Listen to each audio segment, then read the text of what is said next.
Yes. Say it with me. Yes. How does that feel? Empowering? Uncomfortable? Does it feel strange to say yes when you're not sure what you're saying yes to?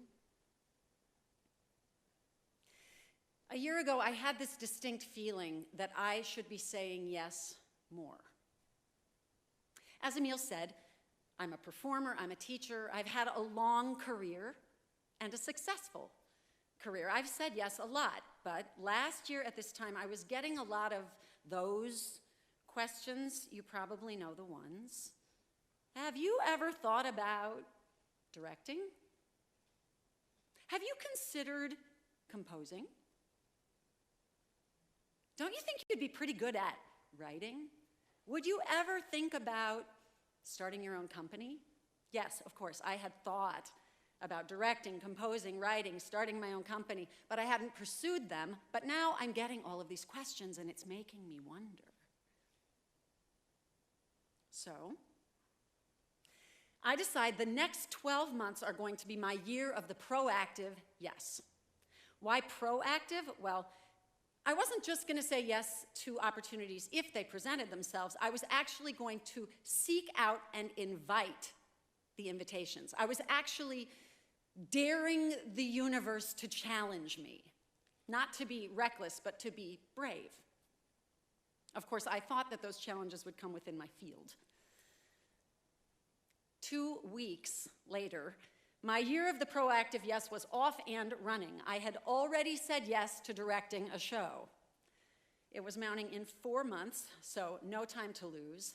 Auditions, band, cast, crew, design, dramaturgy, schedule, rehearsals, on and on and on. So many new yeses.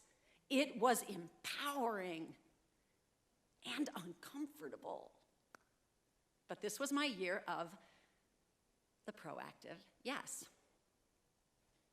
A couple months in, I needed an emotive Alexa voice for the show, and I couldn't find anybody to do the coding for me. So a friend said, well, you're smart. You could figure out how to code that, couldn't you? Okay, I have never actually had a computer class in my entire life. So did I think I could code? No. Did I code? Yes. 3 days later, somehow, I had figured out how to create this voice. It was amazing. I thought, this is surely what my year is all about. This project is a huge bundle of yes. 1 week before opening, COVID hit. My university shut down, and so did the show. So did my theater industry. So did my church services. Places where I had sung every week for years were no longer meeting. Okay, no. This is not the way this is supposed to go, right? This is my year of the proactive yes. These were my avenues for yes. What am I going to do now? Like most people, I was pretty defeated, feeling a little discouraged. Well, with all my students at home, I shifted my teaching to online, as we all did. Probably many of us hadn't done it before, but we had to learn, right? Yes. I missed singing in church, so I started singing hymns on Facebook. I called it the Pandemic Hymn Sing. I would arrange my own tunes, and somebody said to me, I didn't know you composed. Oh, yes. This was my new track. I kept it up until May 26th, I woke up to the news of George Floyd, and my neighborhood imploded.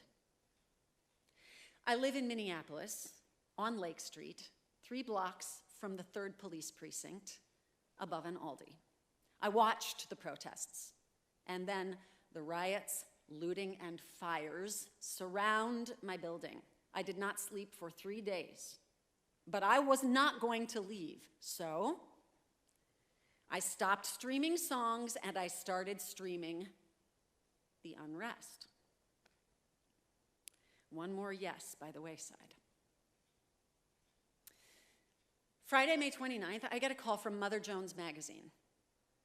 We've seen your videos online. Could you do an interview? Yes.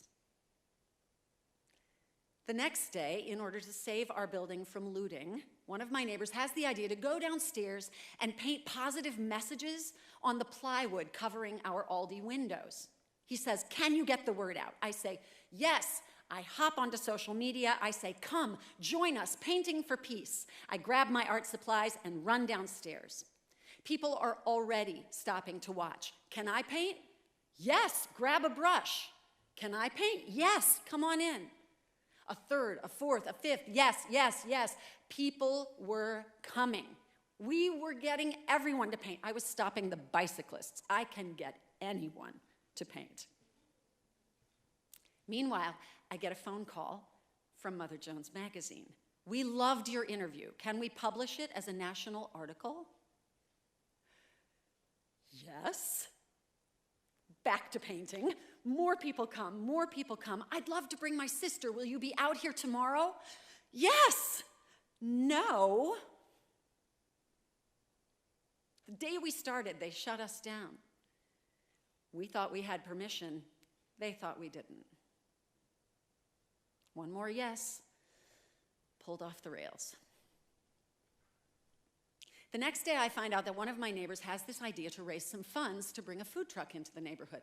And I say, "Well, I've got some contacts in that industry." He says, "Oh, do you want to handle that?" Yes. So the following morning on Monday, I'm downstairs looking for a place in our parking lot for the food truck.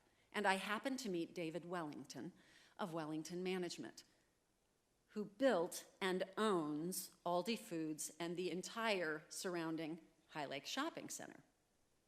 He's seen the art on the Aldi windows. He loves it. I say, "Yeah, we got shut down." He says, "You tell whoever shut you down that you have my permission to paint on any of the plywood on this entire city block. And if he has a problem with it, he can talk to me." Yes. I thank David, and I tell him about the food truck we've got coming in. He says, "Well, maybe Wellington can partner with you." Yes.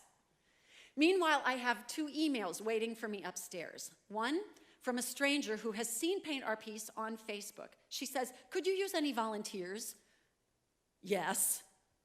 The second from the editor of Inspire magazine, a local quarterly. "Could you write an article for our fall issue about your neighborhood and your initiatives?" Yes. Next day, my church says, "Should we do a donation drive for High Lake initiatives?" Yes. Another church calls me the same day from Florida to say, "We watched your pandemic hymn sing and we kept following your other streams.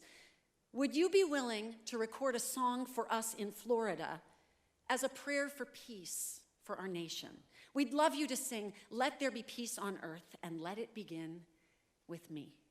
Oh, yes. I recorded the song outside in front of the burned out High Lake Shopping Center with Black Hawks flying overhead and the Paint Our Piece murals behind me. It was very cool. When I came in that night, my neighbors said, "Was that you we heard singing outside?" Yes. The next day was our food truck initiative. So we made signs, we pulled people off the street, we had music, we danced, we said, "Anybody who can, please pay it forward. Those of you who can't, please come enjoy a meal on us." 150 people showed up to eat. Can we really have this for free? Yes. People talked.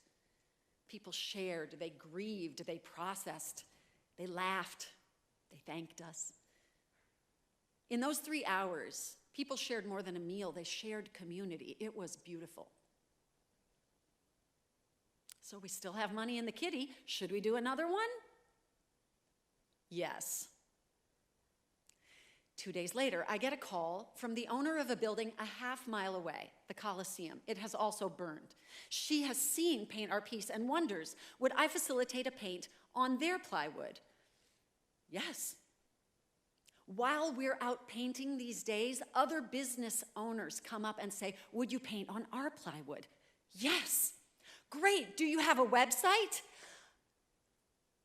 June 10th, we have 3 Facebook pages: High Lake Initiatives, Common Table South, and Paint Our Piece. By the end of the month, 800 community members of all ages and skin colors have painted over 5,000 square feet of art with 5 written languages. 39 volunteers have offered their time. 2 truckloads of supplies have been dropped off. 3 professional photographers have documented the art, and our Facebook and Instagram pages have a lot of likes. Yes! Meanwhile, the food truck initiative is still going on. I'm bringing in about a truck a week, and every week people ask, will you be out here again next week? If we can get the donations, yes. Service organizations say, can we set up on site with you? Yes. What if we got peace coffee here as the weather gets colder? Yes. To date, Common Table South has hosted 23 lunches, served 2,500 pay-as-able meals, and driven $25,000 of revenue to a diverse variety of our small local businesses. And when I'm asked if we'll keep going into the winter, my answer is, if I have anything to say about it, yes. And remember Inspire magazine? They published my article along with a 4-page full-color photo spread. And they asked me to write again for their spring issue. Note cards and face masks are being printed with our art to raise money to roll back into the community. We have 75 boards in storage ready for future display or auction, and as many boards are still up on those buildings, reminding people every day that when there was destruction, our neighborhood came together to build each other up, and when we were in despair, we came together to give each other hope. And since I've been asked, High Lake Initiatives is looking into becoming a nonprofit as we continue to partner with new organizations and come up with new ideas to build our community. I did say that I was willing to start a company, didn't I? Yes. Now, if High Lake Initiatives never does anything else, if that musical never gets mounted, if I never sing another hymn, if none of that art gets seen, this year has been an incredible success because it has been a lot of yes. And that was my year. That was my challenge. That was my word. Whether it was empowering or uncomfortable, I stuck with it because I chose it. So my question to you is, what word will you choose? And whatever that is, stick with it. Commit to your chosen challenge. Find out what's on the far end. It may surprise you. For me, 11 months into my year, I got an email asking if I would be a speaker at a TEDx conference at Minnetonka High School on the anniversary of choosing my word. My answer?